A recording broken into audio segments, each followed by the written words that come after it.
بسم اللہ الرحمن الرحیم۔ السلام علیکم ناظرین، کسی کی زندگی پر بیتی ایک سچی کہانی کے ساتھ ایک بار پھر سے آپ کی خدمت میں حاضر ہوں۔ نئے آنے والے دوستوں سے گزارش ہے کہ اگر آپ نے ابھی تک ہمارے چینل کو سبسکرائب نہیں کیا تو برائے مہربانی ہمارے چینل کو سبسکرائب کر لیجئے۔ چلتے ہیں آج کی کہانی کی طرف۔ امی کے ساتھ شادی سے قبل والد صاحب نے اپنے گاؤں میں بھی شادی کی تھی۔ یہ شادی ان کے بزرگوں کی مرضی سے ہوئی۔ پہلی بیوی ان کی چچا زاد تھی۔ والدین کے دباؤ میں آ کر شادی تو کر لی، مگر سال بھر ہی بیوی کو برداشت کر سکے اور پھر بیوی کو ماں باپ کے پاس چھوڑ کر خود شہر آ گئے۔ تعلیم یافتہ تھے، لہٰذا لاہور میں وکالت کا پیشہ اختیار کر لیا۔ ایک بار والد صاحب کی امی بیمار پڑ گئیں تو وہ ان کے علاج کی خاطر انہیں لاہور لے آئے۔ سارا کی امی عیادت کو گئیں تو بیٹی ساتھ تھی۔ وہ ابو کو اچھی لگی۔ والدہ سے کہا کہ دوسری شادی کرنا چاہتا ہوں کیونکہ شائستہ مجھے پسند نہیں، اس کے ساتھ خوش نہیں رہ سکتا۔ آپ میری شادی سارا سے کرا دیں ورنہ میں خود کہیں شادی کر لوں گا اور کبھی گاؤں نہیں آؤں گا۔ مجبوراً ماں نے حامی بھر لی، حالانکہ وہ پہلی بہو پر سوتن نہیں لانا چاہتی تھی کیونکہ شائستہ سے ایک بیٹی بھی تھی، مگر بیٹے کی مرضی دیکھ کر انہوں نے سارا کا رشتہ مانگ لیا کہ منظور نہیں بتایا شادی شدہ ہے۔ اگر حقیقت بتا دیتی تو رشتے سے انکار کا احتمال تھا۔ سارا سے شادی تو ہو گئی، مگر اب اس راز کو چھپانا لازمی تھا کہ یہ ان کی دوسری شادی ہے اور پہلے سے ایک بیوی موجود ہے۔ اگر یہ راز کھل جاتا تو معاملہ خراب ہو سکتا تھا۔ رشتہ داروں کو منع کر دیا کہ کوئی ایسا رشتہ دار ان کے گھر نہ آئے جس سے راز فاش ہو سکتا ہے۔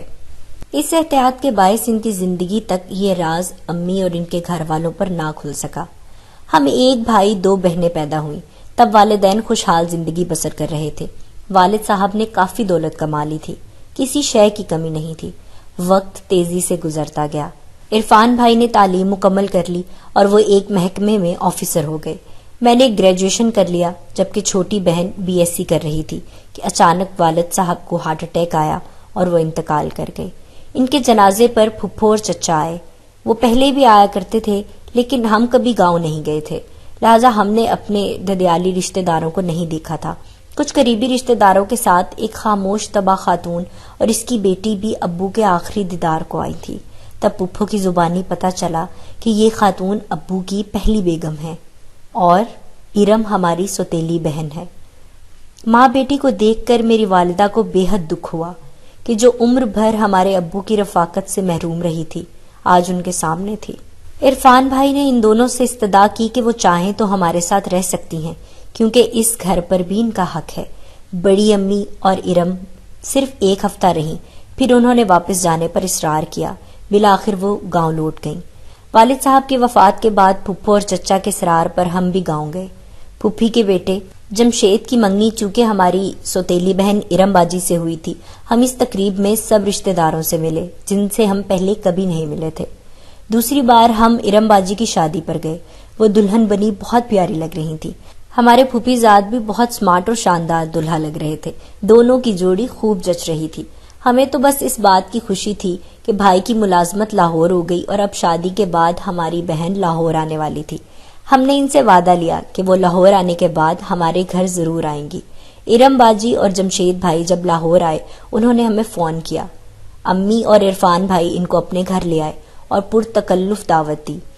وہ 2 روز ہمارے گھر مہمان ٹھہرے اور پھر اپنے گھر چلے گئے۔ اب وقتاً فوقتاً ہم باجی کو فون کرتے، جمشید بھائی سے بھی بات کرتے۔ امی اصرار کر کے ان کو ہر اتوار کو بلا لیتی، کھانا وغیرہ کا خوب اہتمام کرتی۔ انہیں اس بات کا بہت دکھ تھا کہ ارم باجی ساری زندگی باپ کی شفقت سے محروم رہی ہیں۔ شروع دنوں میں تو یہی لگتا تھا کہ جمشید بھائی ارم باجی سے بہت پیار کرتے ہیں، بلکہ ان پر جان نثار کرتے ہیں۔ وہ اپنی دلہن کی کوئی فرمائش رد نہیں کرتے۔ ہم زیادہ ان کے گھر نہیں جاتے تھے، باجی خود اپنے میاں کے ساتھ آ جاتی۔ رفتہ رفتہ انہوں نے ہمارے گھر آنا جانا کم کر دیا۔ بچے ہو گئے تو بالکل ہی انہوں نے گھر سے نکلنا بند کر دیا، بچوں کی پرورش میں مصروف ہو گئی۔ البتہ کبھی کبھار جمشید بھائی سے ملنے آ جاتے تھے۔ وہ ہمارے بھی پھوپھی زاد تھے اور بہنوئی بھی تھے، تبھی ان کے آنے پر کسی کو اعتراض نہیں تھا۔ ایک دن جمشید بھائی نے بتایا کہ انہوں نے گھر تبدیل کر لیا ہے اور وہاں ابھی فون نہیں لگا ہے۔ عرفان بھائی کی منگنی امی نے ماموں کی بیٹی سے کرا دی۔ اس موقع پر ہم نے خاص طور پر ارم باجی کو مدعو کیا، لیکن وہ منگنی پر نہیں آئیں۔ جمشید بھائی اکیلے ہی آ گئے۔ تب ہم کو اپنی بہن کی کمی شدت سے محسوس ہوئی۔ دلہا بھائی سے پوچھا باجی کیوں نہیں آئی؟ بولے بچوں کی وجہ سے۔ ہم نے کہا کہ یہ تو کوئی وجہ نہیں ہے، بچوں کو ہم سنبھال لیتے، اتنا عرصہ گزر گیا ہے اپنے بھانجوں سے بھی نہیں ملے، تم لوگ گھر آ کر اپنی بہن سے مل جانا۔ جمشید بھائی نے مختصر جواب دیا۔ یہ خوشی کا موقع تھا، بھائی کی منگنی تھی، ارم باجی کی بہت یاد آئی۔ پہلی بار سوچا جانے کیوں آنا چھوڑ دیا ہے، اب تو جا کر پوچھنا ہی پڑے گا۔ چند دن گزرے، امی نے عرفان بھیا سے کہا کہ بہنوں کو ارم کے گھر لے جاؤ، معلوم تو کرو اس نے کیوں آنا چھوڑ دیا ہے، منگنی کے موقع پر بھی نہیں آئی۔ تب بھائی ہم کو باجی سے ملوانے ان کے نئے گھر لے گئے۔ بہت تپاک سے ملی، بے حد خوش ہوئی۔ اس وقت تک ان کے 2 بیٹے اور ایک گڑیا سی بیٹی تھی۔ انہوں نے بتایا کہ ان کو علم ہی نہیں ہوا کہ ان کے بھائی کی منگنی ہے، ورنہ ضرور آتی۔ جمشید کو کارڈ ملا ہوگا تو اس نے ذکر نہیں کیا۔ ہم کو یہ بات بڑی عجیب لگی کہ ہمارے بہنوئی نے ایسا کیوں کیا، خود آ گئے اور ہماری بہن سے بھائی کی منگنی کا ذکر بھی نہیں کیا۔ اس ملاقات کے بعد بھی وہ ہمارے گھر نہیں آئی۔ البتہ جمشید بھائی ہفتہ 15 دن بعد ضرور چکر لگا جاتے۔ ان سے ہم اپنی بہن اور بچوں کی خیریت معلوم کر لیتے تھے۔ میرا بہت دل چاہتا تھا کہ باجی سے میل جول رکھوں۔ عرفان بھائی آفس میں مصروف ہوتے، اکیلے ہم ان کے گھر جا نہیں سکتے تھے، گھر کافی دور تھا۔ آخر اللہ نے سن لی۔ انہی دنوں ہمارے چچا زاد بھائی کی شادی کا بلاوا آ گیا۔ کزن کی شادی میں شرکت کے بعد ہم لوگ واپس شہر آ گئے، مگر باجی گاؤں میں رہ گئیں کیونکہ ان کی والدہ بیمار تھی۔ ہم نے بڑی امی سے بھی کہا تھا کہ آپ لاہور آئیں تو ہمارے پاس رہیں، عرفان بھائی آپ کا علاج وہاں کسی اچھے اسپتال سے کرا دیں گے۔ انہوں نے آنے کا وعدہ تو کیا مگر نہیں آ سکیں کیونکہ زندگی نے مہلت ہی نہیں دی۔ ہمارے واپس آنے کے 1 ماہ بعد بڑی امی اللہ کو پیاری ہو گئی۔ اس بار جب جمشید بھائی گھر آئے، انہوں نے باجی کے بارے میں کچھ ایسی باتیں کی جس سے اندازہ ہوتا تھا کہ ان دونوں میاں بیوی کے درمیان کچھ رنجش ہے۔ تبھی میں نے عرفان بھائی سے اصرار کیا کہ مجھے باجی کے پاس لے چلو، میرا دل ان کے لیے پریشان ہے۔ انہوں نے آفس سے چھٹی لی اور مجھے ان کے گھر لے گئے۔ ہم کو دیکھ کر باجی کھل اٹھی، اگرچہ پریشانی چہرے سے عیاں تھی، بال بکھرے ہوئے اور کپڑے بدلنے کا بھی ہوش نہیں تھا۔ 4 بچوں کی دیکھ بھال نے غالباً ان کو بے حد نڈھال کر دیا تھا۔ پھر ماں کی وفات کے بعد اور بجھ گئی تھیں۔ کہنے لگی بہنا 4 چھوٹے چھوٹے بچوں کو پالنا بڑا مشکل کام ہے اور تم لوگ اتنی دور ہو کہ آسانی سے تمہارے پاس آ جا نہیں سکتی۔ جمشید بھائی تو ہر ہفتہ آتے ہیں، جانے آپ کو کیوں ساتھ نہیں لاتے؟ حیرت سے بولی اچھا مجھے تو خبر نہیں کرتے، کب تم لوگوں کی طرف آتے جاتے ہیں؟ باتوں باتوں میں میاں کا شکوہ کیا، جانے کیسی عادت ہے جمشید کی، وہ بچوں کے مسائل میں ذرا بھی دلچسپی نہیں لیتے، بیمار ہوں یا روتے رہیں یہ ان کو دیکھتے ہی نہیں۔ ڈاکٹر کے پاس بھی میں ہی لے کر جاتی ہوں، دوا لانی ہو تو خود لاتی ہوں، وہ تو بس اپنی ہی دنیا میں مصروف رہتے ہیں اور کسی نہ کسی مصروفیت کا بہانہ بنا کر گھر سے نکل جاتے ہیں، یہاں تک کہ میں بخار میں کئی روز تک سلگتی رہوں، یہ بیگانہ ہو جاتے ہیں۔ ظاہر ہے انہیں اپنے بیوی بچوں سے پیار ہی نہیں ہے۔ باجی نے پہلی بار مجھ سے اپنے دکھ کا اظہار کیا تو میرا بھی دل دکھ گیا۔ کالج میں میرے ساتھ ریحانہ پڑھتی تھی، وہ میری ہم جماعت تھی اور ہمارے ہی محلے میں اس کا گھر تھا، مگر میں اس کے گھر نہیں جاتی تھی، امی کہیں آنے جانے ہی نہیں دیتی تھی۔ ایک روز کالج سے چھٹی کی تو اگلے دن بھی چھٹی تھی۔ امی سے منت کی کہ ٹیسٹ کی تیاری کرنی ہے، اجازت دیں تو میں ریحانہ سے نوٹس لے آؤں۔ انہوں نے بڑی مشکل سے اجازت دی۔ جب میں ریحانہ کے گھر گئی حیران رہ گئی، وہاں جمشید بھائی بیٹھے ہوئے تھے۔ میں نے ان کو دیکھ لیا مگر انہوں نے مجھے نہیں دیکھا کیونکہ میں نے نقاب والی چادر لی ہوئی تھی اور تیزی سے ریحانہ کے کمرے میں چلی گئی جبکہ وہ ڈرائنگ روم میں بیٹھے تھے۔ میں نے ریحانہ سے پوچھا کہ یہ کس سے ملنے آئے ہیں اور تمہارا ان سے کیا واسطہ ہے جبکہ تمہارا کوئی بھائی بھی نہیں ہے؟ وہ بولی ہمارے کزن ہیں اور امی سے ملنے آئے ہیں۔ اس نے صریحاً جھوٹ بولا تھا کیونکہ جمشید بھائی تو ہمارے کزن تھے اور میرے بہنوئی تھے۔ بہرحال میں نے اسے یہ نہیں بتایا کہ جمشید ہمارے کزن اور بہنوئی ہیں، البتہ گھر آ کر امی جان کو بتایا۔ وہ سوچ میں پڑ گئی۔ انہوں نے کہا کہ جمشید جب یہاں آتا ہے تو اس کا دھیان کہیں اور ہوتا ہے۔ کئی بار میں نے محسوس کیا کہ وہ ہمارے گھر بیٹھ کر کسی کا انتظار کرتا ہے۔ سلمہ تم کسی وقت دوبارہ ریحانہ کے گھر جانا اور اس بارے میں کھوج لگانے کی صحیح کرنا کیونکہ ان کا ان لوگوں کے یہاں آنا جانا بلا وجہ نہیں ہے۔ امی کی شے ملی تو میں 2-4 دن بعد پھر ریحانہ کے گھر گئی۔ حیرت کہ آج بھی جمشید بھائی ان کے ڈرائنگ روم میں بیٹھے تھے لیکن وہاں ریحانہ کی بہن بیٹھی تھی اور ان کے ساتھ باتیں کر رہی تھی۔ میرا ماتھا ٹھنکا، تاہم میں سامنے نہیں گئی کہ جمشید بھائی مجھے دیکھ نہ لے۔ اب تو مجھے کھوج لگ گئی، ریحانہ سے دوستی اور اپنائیت بڑھا لی۔ تب ایک روز اس نے مجھے باتوں باتوں میں بتایا کہ یہ اس کی باجی شاکرہ کے منگیتر ہیں، اکثر ان کے یہاں آتے رہتے ہیں۔ دونوں نے ایک دوسرے کو پسند کر لیا اور شاکرہ کی اگلے ماہ ان سے شادی ہوگی۔ یہ سن کر میں ہکا بکا رہ گئی۔ میں نے صورتحال سے امی کو آگاہ کیا۔ وہ عرفان بھائی کے ساتھ باجی کے گھر گئیں۔ جمشید بھائی گھر پہ نہیں تھے۔ امی نے ارم باجی کو بتایا کہ تمہارے میاں ہمارے محلے کی ایک لڑکی کے چکر میں ہیں اور اگلے ماہ اس کے ساتھ شادی کرنے والے ہیں۔ اپنے ساس سسر کو جلدی بلاؤ، ان کو خبر کرو کہ تمہارے گھر کی بربادی میں بس تنکا بھر کسر رہ گئی ہے۔ ابھی وقت ہے، کچھ کر لو، بعد میں پچھتاتی رہو گی۔ اگر کہو تو ہم جمشید کی خبر لیں۔ وہ بیچاری تو پہلے ہی اس قدر دکھی اور بدحال تھیں۔ 4 بچوں نے ان کو حواس باختہ کر رکھا تھا۔ تاہم انہوں نے امی کو منع کیا اور بھائی کو بھی منع کیا کہ فی الحال آپ لوگ جمشید سے کوئی بات نہ کریں، ورنہ جھگڑا بڑھ جائے گا۔ وہ آپ لوگوں کو دشمن بنا لے گا اور آپ کو مجھ تک بھی نہیں آنے دے گا۔ پہلے میں خود بات کروں گی، بعد میں کسی کو مداخلت کی اجازت دوں گی۔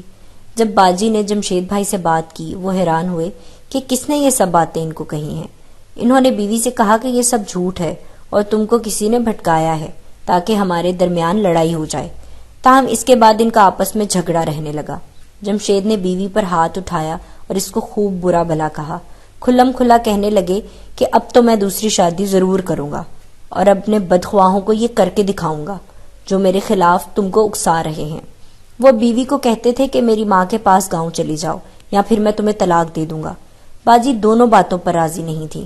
وہ کسی صورت اپنا گھر چھوڑ کر کہیں بھی جانا نہیں چاہتی تھی کہ 4 بچوں کا ساتھ تھا جو اپنے گھر کے سوا کسی کے آنگن میں نہیں سما سکتے تھے۔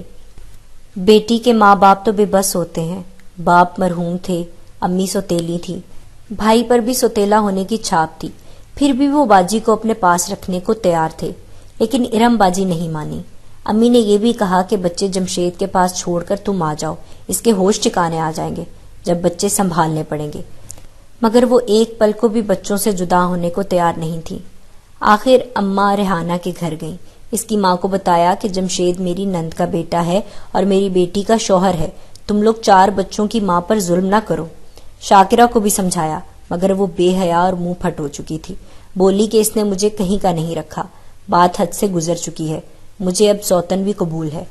آپ بھی اپنی بیٹی کو سمجھائیں کہ وہ مجھے سوکن قبول کر لے، اسی میں ہم دونوں کی بہتری ہے۔ امی کا کام تو صرف سمجھانے کی حد تک تھا، ہم جھگڑا تو نہیں کر سکتے تھے۔ اس واقعے کے 15 دن بعد ایک رات 9 بجے عرفان بھائی گھر پر آئے۔ امی سے کہا کہ اسپتال جانا ہے، ارم کی حالت ٹھیک نہیں۔ وہ جلدی سے تیار ہو گئیں اور ہم دونوں کو کچھ بتائے بغیر گھر سے نکل گئے۔ صبح سویرے امی گھر لوٹیں، بہت افسردہ تھیں کہ بتایا ارم اللہ کو پیاری ہو گئی ہے۔ جب ہم اسپتال گئے اس کی حالت دیکھی نہیں جاتی تھی، وہ بری طرح جل چکی تھی۔ اس سے ڈاکٹروں نے پوچھا کہ کیسے آگ لگی تو صرف اتنا کہہ سکی کہ کھانا پکاتے ہوئے دوپٹے میں آگ لگ گئی تھی، مجھے کسی نے نہیں جلایا۔ صبح جب پھپھو، پھپھا اور چچا وغیرہ گاؤں سے اسپتال پہنچے وہ بے ہوش تھیں اور اسی عالم میں فوت ہو گئیں۔ اپنوں سے بات بھی نہیں کر سکی، البتہ پڑوسیوں نے بتایا کہ ہم نے شام کے وقت جھگڑے کی آواز سنی تھی۔ ارم کہہ رہی تھی کہ میں ہرگز گاؤں نہیں جاؤں گی، اگر میری موجودگی میں تم کسی عورت کو سوتن بنا کر لے آؤ گے تو میں اسے گھر میں گھسنے نہیں دوں گی، اس کی جان لے لوں گی یا اپنی جان دے دوں گی۔ اس کے تھوڑی دیر بعد ہی ارم کے چیخنے کی آوازیں سنائی دیں۔ جب پڑوسی ان کے دروازے پر آئے اور دستک دینے لگے تو ارم کے بیٹے نے دروازہ کھول دیا۔ تب جمشید نے کہا کہ اس نے ضد میں خود کو جلایا ہے۔ میں نے دوسری شادی کرنے کی بات ضرور کی ہے لیکن میں نے اسے جلایا نہیں ہے، اس نے خود کو جلا کر خودکشی کی کوشش کی ہے۔ لیکن بچے نے یہی کہا کہ ابو نے امی کو جلایا ہے۔ ارم کو تو اتنی تکلیف تھی کہ وہ کچھ بول ہی نہیں پا رہی تھی۔ بڑی مشکل سے اس کو اسپتال لائے اور وہ تھوڑی دیر بے ہوش رہ کر پھر کبھی ہوش میں نہ آئی۔ ارم کی وفات کا بے حد دکھ تھا۔ امی کہتی تھی کاش میں زبردستی ارم کو اپنے گھر لے آتی تو شاید وہ یوں جل کر نہ مرتی۔ اس کے بچے پھپھو گاؤں لے گئیں اور جمشید نے کچھ عرصہ بعد بالآخر شاکرہ سے شادی کر لی۔ وہ تو اپنی نئی بیوی کے ساتھ آباد ہو گیا، مگر میں آج بھی سوچتی ہوں کاش لڑکیاں جانتے بوجھتے شادی شدہ مردوں کا انتخاب نہ کیا کریں۔ مرد کا کیا ہے، وہ تو نئی نویلی عورت پر مرتا ہے، کم از کم عورت کو اپنے جیسی عورت پر ظلم نہیں کرنا چاہیے۔ ارم باجی کا انجام اچھا نہیں ہوا، مگر یہ دنیا فانی ہے اور آخرت میں ہر ایک کے ساتھ انصاف ہوگا۔ تو ناظرین، یہ تھی آج کی کہانی۔ اگر آپ کو ہماری کہانی پسند آئی ہو تو اسے لائک کیجئے، شیئر کیجئے، کامنٹ باکس میں اپنی رائے کا اظہار ضرور کیجئے، کیونکہ آپ کی رائے ہمارے لیے بہت اہمیت کی حامل ہے۔ اگلی ویڈیو تک کے لیے مجھے اجازت دیجئے۔ اللہ